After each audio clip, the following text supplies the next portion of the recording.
കർത്താവിന്റെ നാമത്തിന് സ്തുതി. ദിവസവും ഈ ചാനൽ കേൾക്കുന്നതിലൂടെ നിങ്ങൾക്ക് ഒരു വർഷത്തിനുള്ളിൽ ബൈബിൾ വായിക്കാൻ കഴിയും. ദയവായി ഷെയർ, സബ്സ്ക്രൈബ് ഒപ്പം സപ്പോർട്ട് ചെയ്യുക. ഇന്നത്തെ ബൈബിൾ വാക്യങ്ങൾ.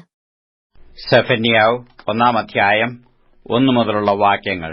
സെഫന്യാവ് 1 അധ്യായം 1 മുതലുള്ള വാക്യങ്ങൾ. യഹൂദ രാജാവായി ആമോന്റെ മകനായ യോശിയാവിന്റെ കാലത്ത് ഹിസ്കിയാവിന്റെ മകനായ അമര്യാവിന്റെ മകനായ ഗദല്യാവിന്റെ മകനായ കൂശിയുടെ മകനായ സെഫന്യാവിനുണ്ടായ യഹോവയുടെ അരുളപ്പാട്. ഞാൻ ഭൂതലത്തിൽ നിന്ന് സകലത്തെയും സംഹരിച്ചു കളയും എന്ന് യഹോവയുടെ അരുളപ്പാട്. ഞാൻ മനുഷ്യരെയും മൃഗങ്ങളെയും സംഹരിക്കും. ഞാൻ ആകാശത്തിലെ പറവജാതിയെയും സമുദ്രത്തിലെ മത്സ്യങ്ങളെയും ദുഷ്ടന്മാരോടുകൂടെ ഇടർച്ചകളെയും സംഹരിക്കും. ഞാൻ ഭൂതലത്തിൽ നിന്ന് മനുഷ്യനെ ഛേദിച്ചു കളയും എന്ന് യഹോവയുടെ അരുളപ്പാട്. ഞാൻ യഹൂദയുടെ മേലും യെരുശലേമിലെ സകല നിവാസികളുടെ മേലും കൈനീട്ടും. ഞാൻ ഈ സ്ഥലത്തുനിന്ന് ബാലിന്റെ ശേഷിപ്പിനെയും പുരോഹിതന്മാരോടുകൂടെ പൂജാരികളുടെ പേരിനെയും മേൽപ്പുരകളിൽ ആകാശത്തിലെ സൈന്യത്തെ നമസ്കരിക്കുന്നവരെയും യഹോവയെ ചൊല്ലിയും മൽക്കാമിനെ ചൊല്ലിയും സത്യം ചെയ്ത് നമസ്കരിക്കുന്നവരെയും യഹോവയെ വിട്ടു പിന്മാറിയവരെയും യഹോവയെ അന്വേഷിക്കുകയോ അവനെക്കുറിച്ച് ചോദിക്കുകയോ ചെയ്യാത്തവരെയും ഛേദിച്ചു കളയും. യഹോവയായ കർത്താവിന്റെ സന്നിധിയിൽ മിണ്ടാതിരിക്ക. യഹോവയുടെ ദിവസം അടുത്തിരിക്കുന്നു. യഹോവ ഒരു യാഗസദ്യ ഒരുക്കി താൻ ക്ഷണിച്ചവരെ വിശുദ്ധീകരിച്ചുമിരിക്കുന്നു. എന്നാൽ യഹോവയുടെ യാഗസദ്യയുള്ള ദിവസത്തിൽ ഞാൻ പ്രഭുക്കന്മാരെയും രാജകുമാരന്മാരെയും അന്യദേശവസ്ത്രം ധരിച്ചിരിക്കുന്ന ഏവരെയും സന്ദർശിക്കും. അന്നാളിൽ ഞാൻ ഉമ്മരപ്പടി ചാടിക്കടക്കുന്ന ഏവരെയും സാഹസവും വഞ്ചനയും കൊണ്ട് തങ്ങളുടെ യജമാനന്മാരുടെ വീടുകളെ നിറയ്ക്കുന്നവരെയും സന്ദർശിക്കും. അന്നാളിൽ മത്സ്യഗോപുരത്തിൽ നിന്ന് ഉറക്കെയുള്ളൊരു നിലവിളിയും രണ്ടാമത്തെ നഗരാംശത്തിൽ നിന്ന് ഒരു മുറവിളിയും കുന്നുകളിൽ നിന്ന് ഒരു ധടധട നാദവും ഉണ്ടാകും എന്ന് യഹോവയുടെ അരുളപ്പാട്. മക്തേശ് നിവാസികളെ മുറയിടുവീൻ. വ്യാപാരിജനമൊക്കെയും നശിച്ചുപോയല്ലോ. സകല ദ്രവ്യവാഹകന്മാരും ഛേദിക്കപ്പെട്ടിരിക്കുന്നു. ആ കാലത്ത് ഞാൻ യെരുശലേമിനെ വിളക്ക് കത്തിച്ചു ശോധന കഴിക്കുകയും മട്ടിന്മേൽ ഉറച്ചു കിടന്ന് യഹോവ ഗുണമോ ദോഷമോ ചെയ്യുകയില്ല എന്ന് ഹൃദയത്തിൽ പറയുന്ന പുരുഷന്മാരെ സന്ദർശിക്കുകയും ചെയ്യും. അങ്ങനെ അവരുടെ സമ്പത്ത് കവർച്ചയും അവരുടെ വീടുകൾ ശൂന്യവുമായി തീരും. അവർ വീട് പണിയും പാർക്കയില്ലതാനും. അവർ മുന്തിരിത്തോട്ടമുണ്ടാക്കും, വീഞ്ഞു കുടിക്കയില്ലതാനും. യഹോവയുടെ മഹാദിവസം അടുത്തിരിക്കുന്നു. അത് അടുത്ത് അത്യന്തം ബന്ധപ്പെട്ടു വരുന്നു. കേട്ടോ, യഹോവയുടെ ദിവസം. വീരൻ അവിടെ കഠിനമായി നിലവിളിക്കുന്നു. ആ ദിവസം ക്രോധ ദിവസം, കഷ്ടവും സങ്കടവും ഉള്ള ദിവസം, ശൂന്യതയും നാശവുമുള്ള ദിവസം, ഇരുട്ടും അന്ധകാരവും ഉള്ള ദിവസം, മേഘവും മൂടലുമുള്ള ദിവസം, ഉറപ്പുള്ള പട്ടണങ്ങൾക്കും ഉയരമുള്ള കൊത്തളങ്ങൾക്കും വിരോധമായി കാഹളനാദവും ആരവവും ഉള്ള ദിവസം തന്നെ. മനുഷ്യർ കുരുടന്മാരെ പോലെ നടക്കത്തക്കവണ്ണം ഞാൻ അവർക്ക് കഷ്ടത വരുത്തും. അവർ യഹോവയോട് പാപം ചെയ്തുവല്ലോ. അവരുടെ രക്തം പൊടി പോലെയും അവരുടെ മാംസം കാഷ്ടം പോലെയും ചൊരിയും. യഹോവയുടെ ക്രോധ ദിവസത്തിൽ അവരുടെ വെള്ളിക്കും പൊന്നിനും അവരെ രക്ഷിപ്പാൻ കഴിയുകയില്ല. സർവ്വഭൂമിയും അവന്റെ തീർത്ഥനാഗ്നിക്ക് ഇരയായിത്തീരും. സകല ഭൂവാസികൾക്കും അവൻ ശീഘ്രസംഹാരം വരുത്തും. സെഫന്യാവ് 2 അധ്യായം 1 മുതലുള്ള വാക്യങ്ങൾ. സെഫന്യാവ് 2 അധ്യായം 1 മുതലുള്ള വാക്യങ്ങൾ. നാണമില്ലാത്ത ജാതിയെ, നിർണയം ഫലിക്കുന്നതിനു മുമ്പ് ദിവസം പതിർപോലെ പാറിപ്പോകുന്നു. യഹോവയുടെ ഉഗ്രകോപം നിങ്ങളുടെ മേൽ വരുന്നതിനു മുമ്പ്, യഹോവയുടെ കോപദിവസം നിങ്ങളുടെ മേൽ വരുന്നതിനു മുമ്പ് കൂടി വരുവീൻ. അതെ, കൂടി വരുവീൻ. യഹോവയുടെ ന്യായം പ്രവർത്തിക്കുന്നവരായി ഭൂമിയിലെ സകല സൗമ്യന്മാരുമായുള്ളവരെ, അവനെ അന്വേഷിപ്പീൻ. നീതി അന്വേഷിപ്പീൻ, സൗമ്യത അന്വേഷിപ്പീൻ. പക്ഷേ നിങ്ങൾക്ക് യഹോവയുടെ കോപദിവസത്തിൽ മറഞ്ഞിരിക്കാം. ഗസാദ് നിർജ്ജനമാകും, അസ്കലോൻ ശൂന്യമായിത്തീരും. അസ്തോദിനെ അവർ മധ്യാഹ്നത്തിങ്കൽ നീക്കിക്കളയും. എക്രോനു നിർമൂലനാശം വരും. സമുദ്രതീര നിവാസികളായ ക്രേത്യജാതിക്കു അയ്യോ കഷ്ടം. ഫെലിസ്ത്യദേശമായ കനാനെ, യഹോവയുടെ വചനം നിങ്ങൾക്ക് വിരോധമായിരിക്കുന്നു. നിനക്ക് നിവാസികളില്ലാതാകും വണ്ണം ഞാൻ നിന്നെ നശിപ്പിക്കും. സമുദ്രതീരം ഇടയന്മാർക്ക് കുടിലുകളും ആട്ടിൻകൂട്ടങ്ങൾക്ക് തൊഴുത്തുകളും ഉള്ള പുൽപ്പുറങ്ങളായിത്തീരും. തീരപ്രദേശം യഹൂദാഗ്രഹത്തിന്റെ ശേഷിപ്പിനാകും. അവർ അവിടെ മേയിക്കും. അസ്കലോൻ വീടുകളിൽ അവർ വൈകുന്നേരത്ത് കിടന്നുറങ്ങും. അവരുടെ ദൈവമായ യഹോവ അവരെ സന്ദർശിച്ച് അവരുടെ സ്ഥിതി മാറ്റുമല്ലോ. മോവാബിന്റെ ധിക്കാരവും അമ്മോന്യർ എന്റെ ജനത്തെ നിന്ദിച്ചു അവരുടെ ദേശത്തിനു വിരോധമായി വമ്പു പറഞ്ഞ ശകാരങ്ങളും ഞാൻ കേട്ടിരിക്കുന്നു. അതുകൊണ്ട് ഇസ്രായേലിന്റെ ദൈവമായ സൈന്യങ്ങളുടെ യഹോവയുടെ അരുളപ്പാടാവിത്: എന്നാണ് മോവാബ് സോദോമെപ്പോലെയും അമ്മോന്യർ ഗൊമോറയെപ്പോലെയും തൂവക്കാടും ഉപ്പ് പടനയും ശാശ്വത ശൂന്യവുമായിത്തീരും. എന്റെ ജനത്തിൽ ശേഷിപ്പുള്ളവർ അവരെ കവർച്ച ചെയ്യും. എന്റെ ജാതിയിൽ ശേഷിച്ചിരിക്കുന്നവർ അവരുടെ ദേശത്തെ അവകാശമായി പ്രാപിക്കും. ഇതു അവരുടെ അഹങ്കാര നിമിത്തം അവർക്ക് ഭവിക്കും. അവർ സൈന്യങ്ങളുടെ യഹോവയുടെ ജനത്തോട് നിന്ദയും വമ്പും കാട്ടിയിരിക്കുന്നുവല്ലോ. യഹോവ അവരോട് ഭയങ്കരനായിരിക്കും. അവൻ ഭൂമിയിലെ സകല ദേവന്മാരെയും ക്ഷയിപ്പിക്കും. ജാതികളുടെ സകല ദ്വീപുകളും അതത് സ്ഥലത്തുനിന്ന് അവനെ നമസ്കരിക്കും. നിങ്ങളോ കൂശ്യരെ, എന്റെ വാളിനാൽ നിഹിതന്മാർ. അവൻ വടക്കോട്ട് കൈനീട്ടി അശൂരിനെ നശിപ്പിക്കും. നീനവയെ ശൂന്യവും മരുഭൂമിയിലെ വരണ്ട നിലവുമാക്കും. അതിന്റെ നടുവിൽ ആട്ടിൻകൂട്ടങ്ങളും നാനാജാതി മൃഗങ്ങളും കിടക്കും. അതിന്റെ പൊതികകളുടെ ഇടയിൽ വേഴാമ്പലും മുള്ളനും രാപാർക്കും. കിളിവാതിൽക്കൽ പാട്ടുപാടുന്നത് കേട്ടോ.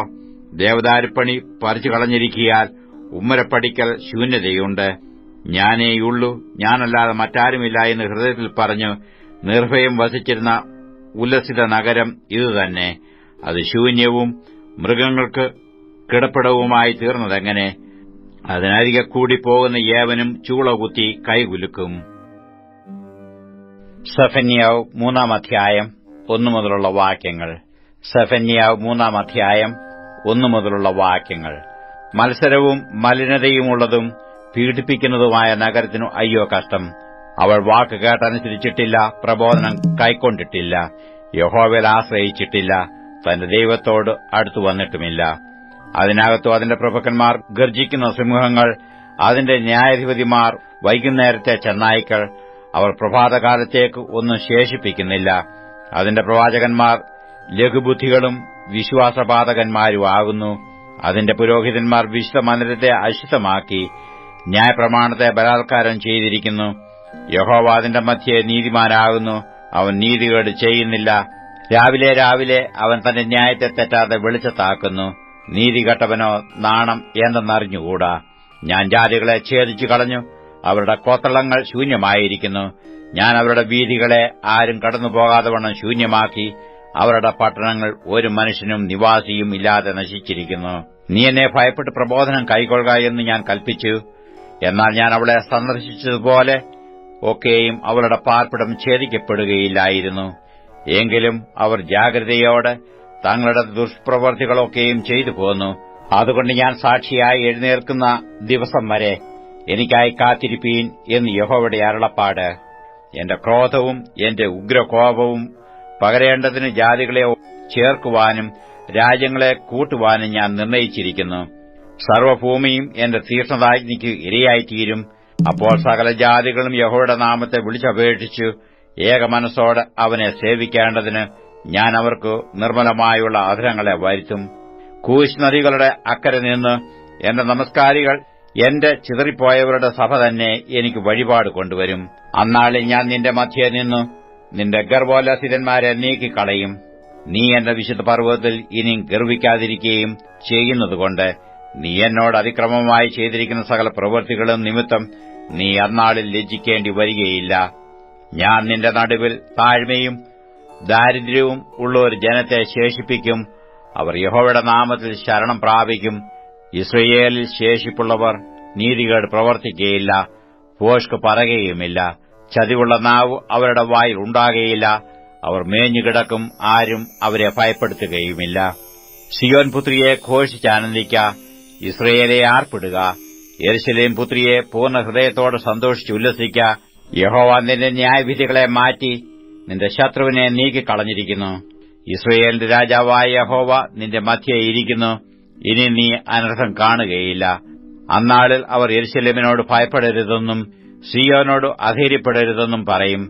നിന്റെ ദൈവമായ യഹോവ രക്ഷിക്കുന്ന വീരനായി നിന്റെ മധ്യേ ഇരിക്കുന്നു. അവൻ നിന്നിൽ അത്യന്തം സന്തോഷിക്കും. തന്റെ സ്നേഹത്തിൽ അവൻ മിണ്ടാതിരിക്കുന്നു.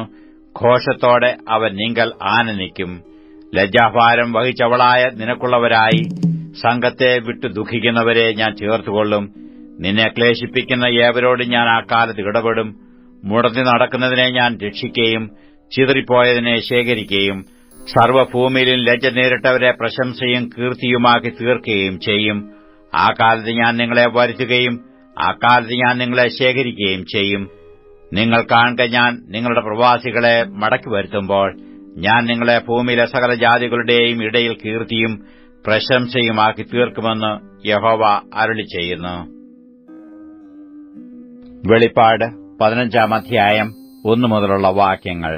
വെളിപ്പാട് 15-ാം അധ്യായം 1 മുതലുള്ള വാക്യങ്ങൾ. ഞാൻ വലുതും അത്ഭുതവുമായ മറ്റൊരു അടയാള സ്വർഗ്ഗത്തിൽ കണ്ടു. ഒടുക്കത്തെ 7 ബാധയുമുള്ള 7 ദൂതന്മാരെ തന്നെ. അതോടുകൂടെ ദൈവക്രോധം തീർന്നു. തീ കലർന്ന പളുങ്ക് കടൽ പോലെ ഒന്നും മൃഗത്തോടും അതിന്റെ പ്രതിമയോടും പേരിന് സംഖ്യയോടും ജയിച്ചവർ ദൈവത്തിന്റെ വീണകൾ പിടിച്ചുംകൊണ്ട് പളുങ്ക് കടലിനരികെ നിൽക്കുന്നത് ഞാൻ കണ്ടു. അവർ ദൈവത്തിന്റെ ദാസനായ മോശയുടെ പാട്ടും കുഞ്ഞാടിന്റെ പാട്ടും പാടി ചൊല്ലിയത്, സർവശക്തിയുള്ള ദൈവമായ കർത്താവേ, നിന്റെ പ്രവൃത്തികൾ വലുതും അത്ഭുതവുമായവ. സർവ്വജാതികളുടെയും രാജാവേ, നിന്റെ വഴികൾ നീതിയും സത്യവുമുള്ളവ. കർത്താവേ, ആർ നിന്റെ നാമത്തെ ഭയപ്പെടാതെയും മഹത്വപ്പെടുത്താതെയും ഇരിക്കും? നീയല്ലോ ഏകപരിശുദ്ധൻ. നിന്റെ ന്യായവിധികൾ വിളങ്ങി വന്നതിനാൽ സകല ജാതികളും വന്ന് തിരുസന്നിധിയിൽ നമസ്കരിക്കും. ഇതിന്റെ ശേഷം സ്വർഗ്ഗത്തിലെ സാക്ഷ്യകൂടാരമായ ദൈവാലയം തുറന്നത് ഞാൻ കണ്ടു. 7 ബാധയുള്ള 7 ദൂതന്മാരും ശുദ്ധവും ശുഭ്രവുമായുള്ള ശണവസ്ത്രം ധരിച്ചു മാറത്ത് പൊൻകച്ച കെട്ടിയും കൊണ്ട് ദൈവാലയത്തിൽ നിന്ന് പുറപ്പെട്ടു വന്നു. അപ്പോൾ 4 ജീവികളിൽ ഒന്ന് എന്നേക്കും ജീവിച്ചിരിക്കുന്ന ദൈവത്തിന്റെ ക്രോധം നിറഞ്ഞ 7 പൊൻകലശം ആ 7 ദൂതന്മാർക്ക് കൊടുത്തു. ദൈവത്തിന്റെ തേജസ്സും ശക്തിയും ഹേതുവായിട്ട് ദൈവാലയം പുകകൊണ്ട് നിറഞ്ഞു. 7 ദൂതന്മാരുടെ ബാധ 7 കഴിയുവോളം ദൈവാലയത്തിൽ കടപ്പാൻ ആർക്കും കഴിഞ്ഞില്ല. സദൃശവാക്യങ്ങൾ 22-ാം അധ്യായം 1 മുതലുള്ള വാക്യങ്ങൾ. സദൃശവാക്യങ്ങൾ 22-ാം അധ്യായം 1 മുതലുള്ള വാക്യങ്ങൾ. അനവധി സമ്പത്തിലും സൽകീർത്തിയും വെള്ളിയിലും പൊന്നിലും കൃപയും നല്ലത്. ധനവാനും ദരിദ്രനും തമ്മിൽ കാണുന്നു. അവരെയൊക്കെയും ഉണ്ടാക്കിയവൻ യഹോവ തന്നെ. വിവേകമുള്ളവൻ അനർത്ഥം കണ്ടു ഒളിച്ചുകൊള്ളുന്നു. അല്പബുദ്ധികളോ നേരെ ചെന്ന് ഛേദപ്പെടുന്നു. താഴ്മയ്ക്കും യഹോവാഭക്തിക്കുമുള്ള പ്രതിഫലം ധനവും മാനവും ജീവനുമാകുന്നു. വക്രന്റെ വഴിയിൽ മുള്ളും കുടുക്കുമുണ്ട്. തന്റെ പ്രാണനെ സൂക്ഷിക്കുന്നവൻ അവയോട് അകന്നിരിക്കട്ടെ. ബാലൻ നടക്കേണ്ടുന്ന വഴിയിൽ അവനെ അഭ്യസിപ്പിക്ക. അവൻ വൃദ്ധനായാലും അത് വിട്ടുമാറുകയില്ല. ധനവാൻ ദരിദ്രന്മാരെ ഭരിക്കുന്നു. കടം മേടിക്കുന്നവൻ കടം കൊടുക്കുന്നവന് ദാസൻ. നീതികേട് വിതയ്ക്കുന്നവൻ ആപത്ത് കൊയ്യും. അവന്റെ കോപത്തിന്റെ വടി ഇല്ലാതെയാകും. ദയാകടാക്ഷമുള്ളവൻ അനുഗ്രഹിക്കപ്പെടും. അവൻ തന്റെ ആഹാരത്തിൽ നിന്ന് അഗതിക്ക് കൊടുക്കുന്നുവല്ലോ.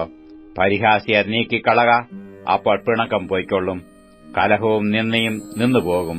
ഹൃദയശുദ്ധി ഇഷ്ടപ്പെടുന്നവന് അധരലാവണ്യമുണ്ട്. രാജാവ് അവന്റെ സ്നേഹിതൻ. യഹോവയുടെ കണ്ണു പരിജ്ഞാനമുള്ളവനെ കാക്കുന്നു. ദ്രോഹികളുടെ വാക്കോ അവൻ മറിച്ചു കളയുന്നു. വെളിയിൽ സിംഹമുണ്ട്. വീഥിയിൽ എനിക്ക് ജീവഹാനി വരും എന്ന് മടിയൻ പറയുന്നു. പരസ്ത്രീയുടെ വായ് ആഴമുള്ള കുഴിയാകുന്നു.